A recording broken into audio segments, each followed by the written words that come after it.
The translator device sparked twice before dying in researcher Yenib's trembling hands. He had rehearsed this presentation 40 times, but now, standing before the assembled leaders of 47 species, his forearms could not stop shaking. What he was about to reveal would change everything the galaxy believed about the newcomers called humans. High Counselor Drelmos clicked his mandibles impatiently. The insectoid leader had governed the Galactic Union for 300 cycles, and he had never seen Yenib so disturbed. The amphibian researcher was known for his calm demeanor, his methodical approach to science. Today he looked like prey that had spotted a predator. "Proceed with your findings," Drelmos ordered. Yenib activated the holographic display with shaking fingers. An image of a blue and green planet appeared, spinning slowly in the center of the chamber.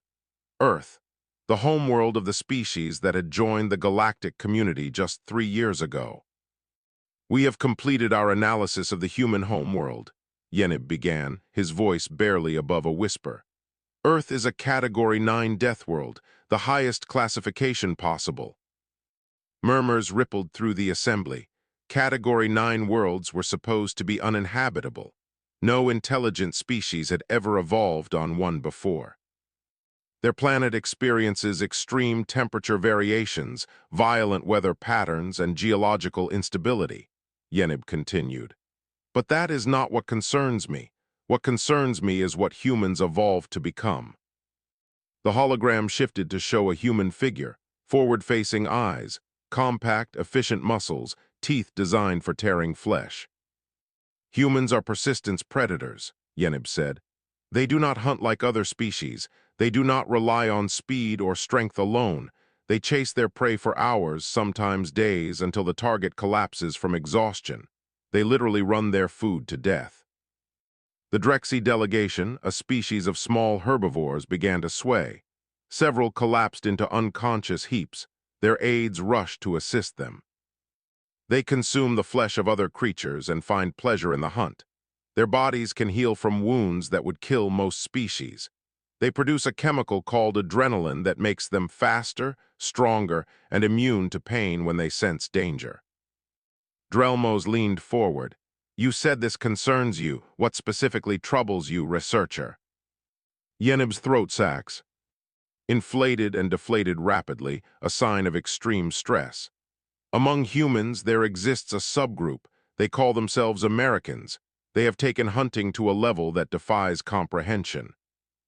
The hologram displayed statistics that made even the warrior species in attendance shift uncomfortably. Americans possess more personal weapons than their entire population. Over 400 million firearms for 330 million people. They hunt not merely for sustenance, but for recreation. They pursue the most dangerous creatures on their death world for entertainment. They display the preserved heads of their kills as decorations in their dwelling places. "Barbaric," someone whispered. "There is more," Yenib said. "Their nation was built by pushing into unknown wilderness. Every generation learned to track, pursue, and kill. They have hunting seasons, hunting licenses, hunting traditions passed from parent to child. They consider it a sacred cultural practice." The chamber fell silent. Even the warrior Crethians, who prided themselves on their combat prowess, looked uneasy. In the observation gallery above, Admiral Raymond Booker watched the proceedings with an unreadable expression. The 52-year-old Texan had seen many things in his military career, but being discussed like a monster in a nature documentary was a new experience. Beside him, Ambassador Priya Nair placed a calming hand on his arm. "They fear what they do not understand," she said quietly. "They should," Booker replied. His voice carried no threat, only simple truth. Below, the assembly had descended into chaos. The Fenari ambassador demanded immediate quarantine of Earth. The Voss delegate called for preemptive military action. Species that had been allies for millennia now argued about how to handle the predator in their midst. Booker's communication device buzzed. He glanced at the message, and his weathered face went hard. "Ambassador," he said, "we have a problem." Nair read the transmission, her professional composure cracked. 10,000 refugees, 3 species. Colony ship attacked 6 hours ago. The attackers fled into the Dead Zone Nebula. No one will pursue them there. The Dead Zone Nebula was legendary among spacefaring species. Radiation storms, gravity wells, sensor-scrambling particles. Ships that entered did not return. It was where criminals fled when they wanted to disappear forever. Ambassador Nair stood. High Counselor Drelmos. The chamber quieted. The human diplomat had never interrupted proceedings before. We have received word that a colony ship carrying refugees from the Fenari, Drexy, and Amphorian species has been attacked. The perpetrators have fled into the Dead Zone Nebula with survivors as captives. Horror replaced fear on the assembled faces. Everyone had lost someone to the nebula's raiders over the centuries. No one had ever gotten them back. We need someone to pursue them, Nair continued.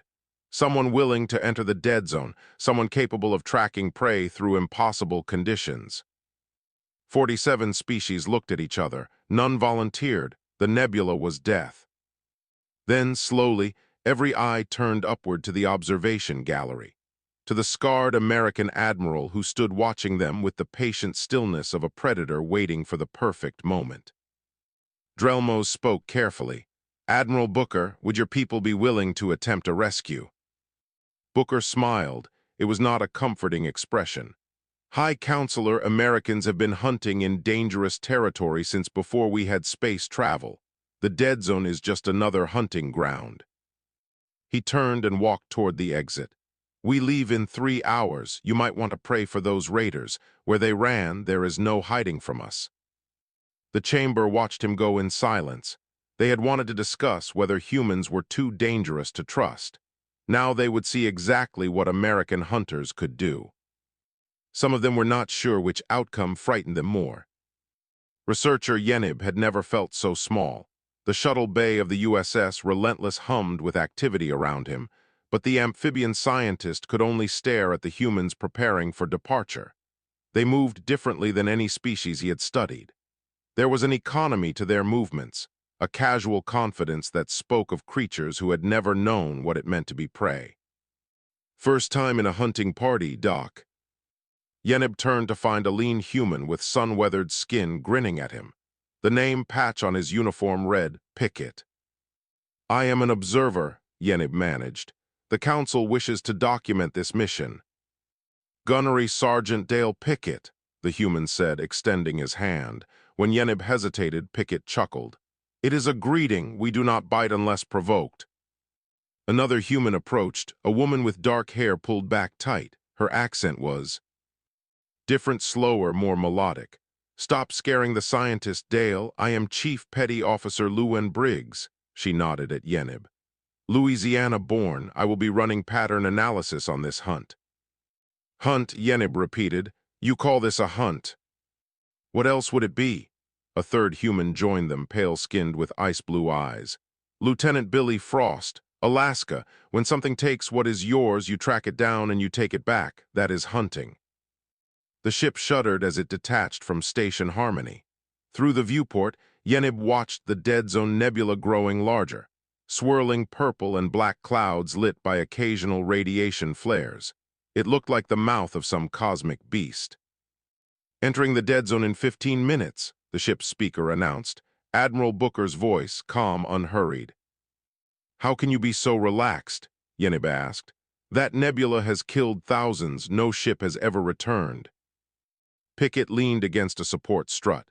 Doc, let me tell you something about where I come from. Montana, big sky country. I grew up hunting elk in mountains where the weather could kill you faster than any animal. Learned to track game through blizzards that would freeze your blood in your veins. This nebula is just weather. Mean weather, sure, but weather nonetheless. I learned to hunt gators in swamps so thick you could not see your hand in front of your face, Briggs added. Swamps full of snakes, insects, things that wanted to eat you as much as you wanted to eat them.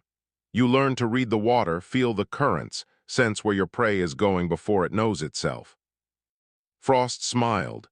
Alaska, I once tracked a wounded grizzly for 3 days through territory that would kill an unprepared man in hours. The bear weighed 800 pounds and wanted nothing more than to rip me apart. I found it. I finished it. This is no different. The ship entered the nebula. Immediately, the lights flickered. Radiation warnings flashed across every screen. Yenib gripped his seat, certain they were about to die. The humans did not even flinch. "Briggs, start mapping the particle flows," Booker's voice ordered. "Pickett, get to the observation deck and look for trail signs. Frost, prep the tracking equipment." "Trail signs?" Yenib scrambled after Pickett. "In space, there are no trails in space." "Everything leaves a trail, Doc." Pickett led him to a large window overlooking the chaos outside. "See those?" "Particle disturbances. Something heavy passed through here recently, pushed the debris aside. And there that heat signature decay, engine exhaust, maybe 6, 7 hours old." Yenib stared. He saw nothing but swirling destruction. "How can you possibly see that?" "Same way I see a broken twig in a forest or a disturbed patch of snow. You learn to read the land. Space is just another kind of land." Hours passed. Yenib watched in amazement as the Americans navigated the nebula like it was a familiar backyard. Briggs called out current patterns the same way she might describe river flows. Frost identified stable pockets where a ship could hide. Pickett tracked the fading signs of their quarry with an instinct that bordered on supernatural. "Got them," Briggs announced finally. "They stopped. There is an asteroid field about 2 light hours ahead, hidden base probably built into one of the larger rocks." "They think they are safe," Frost observed. "Think the nebula will kill anyone following them." "That is what prey always thinks," Pickett said. "They run to their safe place and believe the danger has passed. They get comfortable. They stop watching." Admiral Booker's voice came over the comm. "All hands, we have located the target. We will establish an observation position and begin surveillance. No one moves until I give the word." Yenib was confused. "You found them, why not attack now?" Pickett shook his head. "Doc, that is not how you hunt. A good hunter knows everything about his prey before he makes a move. Where they sleep, when they eat, how many there are, where they keep the prisoners. We watch, we learn, we wait." "For how long?" "As long as it takes. Patience is what separates a hunter from a fool with a weapon. My daddy taught me that before I could walk. The prey is not going anywhere, and neither are we." The Relentless settled into a hidden position among the debris. Outside, the Sketh Raiders celebrated their successful attack, confident that no one would ever find them. They did not know that the most dangerous hunters in the galaxy were watching them, counting their movements, learning their patterns. They did not know that they were no longer the predators. They were the prey. 3 days, 72 hours of watching, waiting, recording. Yenib thought he might lose his mind. The amphibian researcher paced the small observation room for the 100th time. Through the reinforced window, the Sketh Raider base sat nestled in a hollowed asteroid, lights blinking in the darkness. So close. The prisoners were right there, probably terrified, probably suffering, and the Americans just sat and watched. "You need to calm down, Doc." Pickett did not even look up from his datapad. He had been cataloging patrol movements for the past 6 hours. His focus never wavered. "How can you stand this?" Yenib demanded. "Every hour we wait, those prisoners suffer. We should attack. We have the element of surprise." Chief Briggs entered the room carrying a steaming cup of something the humans called coffee. "Surprise is not enough. Surprise gets people killed. Knowledge wins." "My people have a saying," Yenib said bitterly. "Strike fast, strike first." "And how many of your people have been taken by these raiders over the years?" Pickett finally looked up. His eyes held no judgment, only honest curiosity. Yenib fell silent. "Thousands. Tens of thousands over the centuries. His species had tried striking fast. They had tried military responses. Nothing worked. The Sketh always escaped into the nebula." "Sit down, Doc. Let me tell you about the boar." Despite his frustration, Yenib sat. There was something about Pickett's voice that commanded attention. "When I was 12, my father took me hunting for wild boar. Now a boar is not like other game. A boar is mean. A boar can kill a grown man if you give it the chance. Most hunters, they see a boar, they shoot. Sometimes they hit, sometimes they miss. Sometimes the boar charges and people get hurt. Pickett leaned back in his chair. My father taught me different. We tracked that boar for 2 days, learned where it slept, where it drank, which trails it used. We learned its patterns until we knew what it would do before it did. When we finally moved, there was no chase, no danger. We were exactly where we needed to be at exactly the right moment. One shot, clean. The boar never had a chance, Yenib said slowly. That is the point. A real hunter does not give his prey a chance. Chance means risk. Risk means failure. We do not fail. Briggs pulled up a holographic display of the raider base. 47 patrol routes documented. Guard rotations every 4 hours. 3 structural weaknesses in the eastern section. Prisoners are held in the lower levels, Section 7. 2 access points, 1 heavily guarded, 1 through the maintenance tunnels. The maintenance tunnels, Pickett noted. They do not even patrol those. They think no one could navigate them in the dark. Can you? Yenib asked. Pickett smiled. Doc, I have hunted through cave systems in the Rockies that would make those tunnels look like a shopping mall. Darkness is not an obstacle. Darkness is an advantage. Lieutenant Frost entered, checking a piece of equipment. Radiation storm hitting in 6 hours. It will blind their sensors completely. We will be invisible. That is our window, Briggs confirmed. Yenib looked at the 3 humans. You planned this. You knew a storm was coming and you waited for it. Nature is a hunter's best friend, Frost said. In Alaska, you learn to work with the weather, not against it. The land provides opportunities if you are patient enough to wait for them. On the base, War Chief Gorax of the Sketh was celebrating. Yenib could see the heat signatures gathering in what appeared to be a feast hall.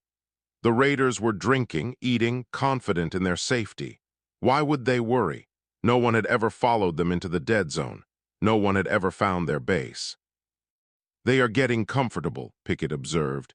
Prey always does. They run until they feel safe, then they stop running. They stop watching. They let their guard down. And that is when the predator strikes, Yenib finished. Pickett nodded. Now you understand. Admiral Booker's voice came over the ship's comm. All teams begin final preparations. We move when the storm hits. Everyone knows their role. No mistakes, no hesitation. Those raiders took 10,000 people from their homes. We are bringing them back.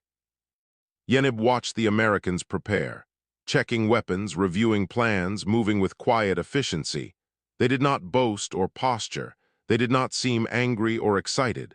They were simply focused, like craftsmen preparing for work they had done 1,000 times. Doc, Pickett said, pausing at the door.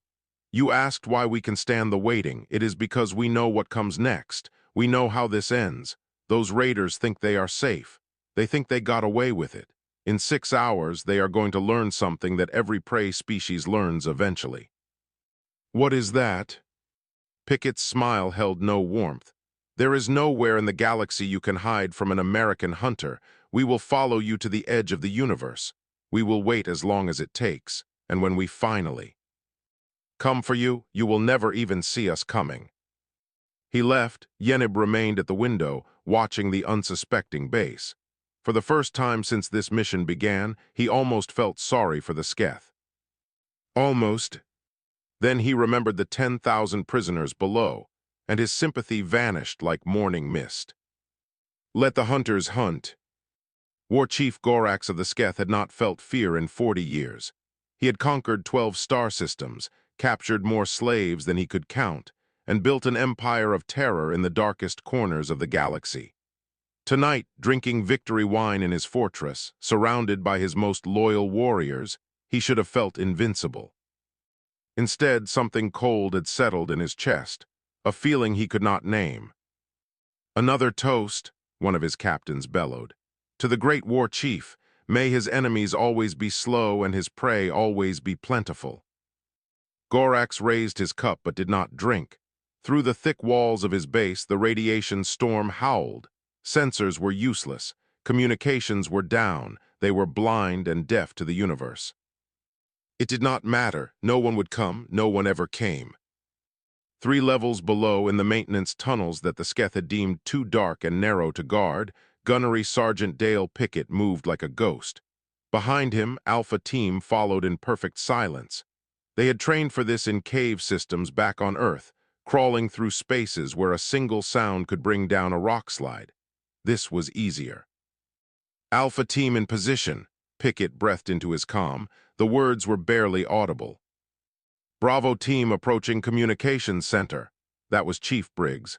Her team had slipped through an exhaust port on the station's eastern side. Charlie Team at prisoner holding, Lieutenant Frost's voice. 2 guards at the main entrance. I see the prisoners through the viewport. They are alive. Admiral Booker's voice came through, calm as a summer morning. Execute on my mark. 3, 2, 1, mark. Briggs and her team hit the communications center first. The 2 Sketh technicians never heard them coming. Briggs had learned silence in the bayou, where disturbing the water meant alerting every predator in a mile radius. She had learned to move without ripples, without sound, without leaving any trace. The technicians were unconscious before they knew they were in danger. Communications dark, Briggs reported. They cannot call for help. Pickett's team emerged from the maintenance tunnels directly behind the main patrol.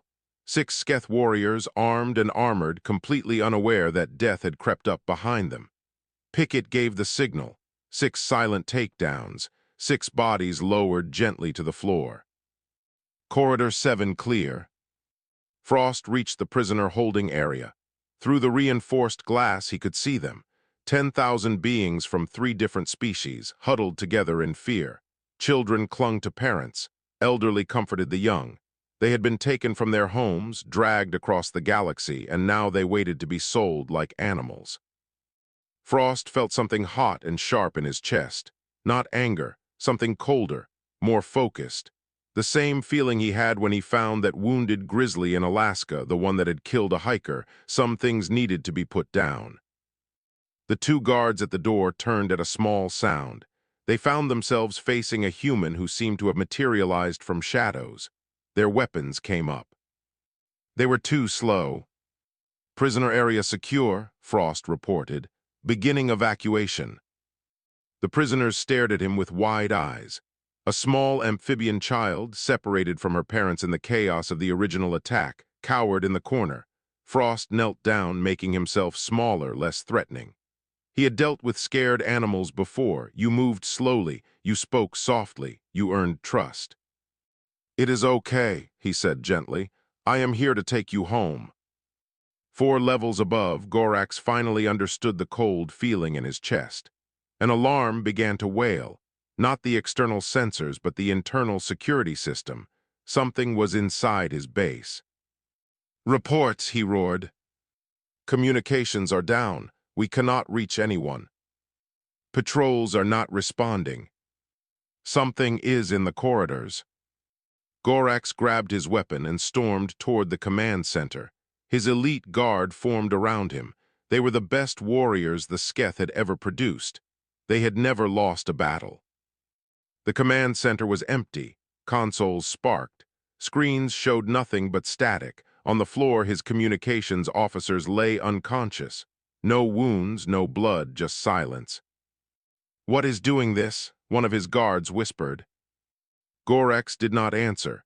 His eyes found a small device attached to the main console. It was still transmitting. Someone was watching everything. They are in here with us, he realized. Something is hunting us in our own base. He ran, the war chief who had. Never known fear ran like prey fleeing a predator. His guards followed. Through corridors that should have been safe, past posts that should have been manned. Everywhere the same thing, his warriors down, his defenses disabled, his fortress turned into a trap. He reached his personal quarters, the most fortified room in the base. Blast doors, reinforced walls, a dozen of his best fighters. He sealed the entrance and finally allowed himself to breathe. We hold here, he ordered. Whatever this is, it cannot breach these doors. His fighters nodded, weapons ready, eyes on the entrance. None of them were watching the ventilation shaft. Outside in the corridor, Pickett examined the sealed door. Thermal imaging showed him exactly where Gorax and his guards were standing, exactly how they were positioned, exactly where to strike. "Target has gone to ground," he reported. "Classic prey behavior, find a hole and hide." "Can you reach him?" Admiral Booker asked. Pickett looked up at the ventilation grate. "There is no hole deep enough. Give us 10 minutes." He began to climb. Behind him, his team followed. The hunt was almost over. The gas came from above. War Chief Gorax saw it too late. A fine mist descending from the ventilation shaft, colorless but thick. His warriors began to sway, their weapons drooping, their eyes losing focus. Gorax tried to hold his breath, tried to fight, but the compound was already in his system. It worked through skin contact. His legs gave out.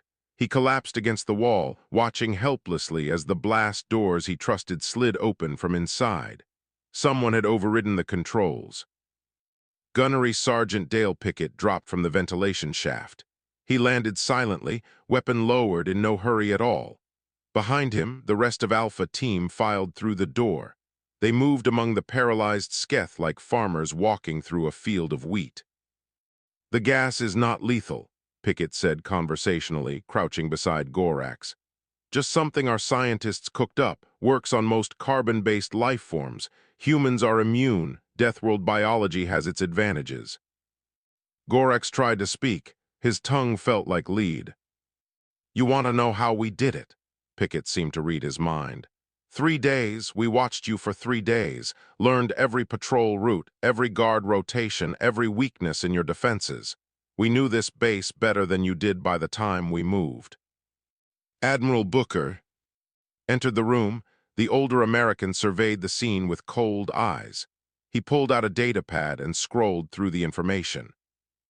Gorax of the Sketh, 40 years of raids, countless colonies attacked, hundreds of thousands taken as slaves. Booker looked at the paralyzed war chief. "The Galactic Council will want you alive. They want a trial, a spectacle, justice through proper channels." He scrolled further. "But I have been reading your records. The colony ship you attacked 3 days ago was not your first. I have lists here. Children sold to labor camps, families separated and never reunited. Entire species pushed to extinction because you found them easy targets." Booker put the datapad away. "The Council wants you alive. The question is whether I care what the Council wants." Gorax's eyes widened. Fear, real fear, flooding through him despite the paralysis. "In America," Booker continued, "we have a philosophy about predators that hunt people. You do not cage them, you do not rehabilitate them. You put them down, not out of anger, not out of revenge, just practical reality. Some animals are too dangerous to let live." He drew his sidearm. Pickett stepped back. The other team members did the same. This was the Admiral's call. "You thought you were the apex predator," Booker said quietly. "You thought you could hunt the weak forever with no consequences. You were wrong. There is always a bigger predator. Today you met it." The shot echoed once, then silence. Booker holstered his weapon. "Mark it as killed while resisting. No one will question it. No one will care." 3 levels below, Lieutenant Frost was carrying the small amphibian child toward the evacuation shuttles. She had attached herself to his leg and refused to let go. Her parents had been on a different transport during the original attack. She was alone, terrified, clinging to the first creature that had shown her kindness in days. "It is all right, little one," Frost said softly. "We are going to find your family." The refugees streamed past him, 10,000 beings who had given up hope. Now they walked toward freedom with disbelief in their eyes. Some were crying, some were laughing, most simply moved in stunned silence. An elderly Fenari stopped beside Frost. "You came for us. No one comes to the dead zone. No one has ever come." "Americans do not leave people behind," Frost said. "It is not our way." The old alien looked at the child in his arms, at the gentle way this deadly predator held her. "You killed the raiders." "Yes. All of them. The ones who did not surrender, yes." The Fenari was quiet for a moment. "We were told humans are the most dangerous species in the galaxy. We were told you are killers beyond measure." Frost found the child's parents in the crowd, a reunification that brought tears to a dozen species nearby. He handed the little one over carefully, watching the family embrace. "We are dangerous," he admitted. "We are killers, but we choose what we kill, and we choose what we protect. Your people are under our protection now. Any raider who targets you targets us. Spread the word." The evacuation completed within 2 hours. 10,000 refugees boarded shuttles bound for safe space. The raider base, stripped of useful intelligence, was destroyed. The radiation storm cleared as if nature itself approved of the outcome. On the bridge of the Relentless, Yenib finished his report to the Galactic Council. His hands no longer trembled. Something had changed in him over the past days. He had come to document monsters. He had found something far more complex. "What will you tell them?" Admiral Booker asked. "The truth," Yenib said. "Americans are the deadliest hunters the galaxy has ever seen. They can track prey across impossible distances. They can wait longer than any species I have studied. They can kill with terrifying efficiency." And Yenib looked at Frost, still visible on the shuttle bay monitors, helping refugees settle in for the journey home. The same hands that had killed without hesitation now distributed blankets and food. "And they are the greatest protectors the galaxy has ever seen," Yenib continued. "The two things are not separate. They are the same. The instinct that makes them hunt is the instinct that makes them shield the innocent. They do not kill for pleasure, they kill for purpose, and their purpose is protecting those who cannot protect themselves." Booker nodded slowly. Some people back home might argue with that, but close enough. "What happens now?" Yenib asked. "Now," Booker looked out at the stars. "Now the galaxy learns what happens when you threaten things Americans have decided to protect. I suspect there will be fewer raids in the future."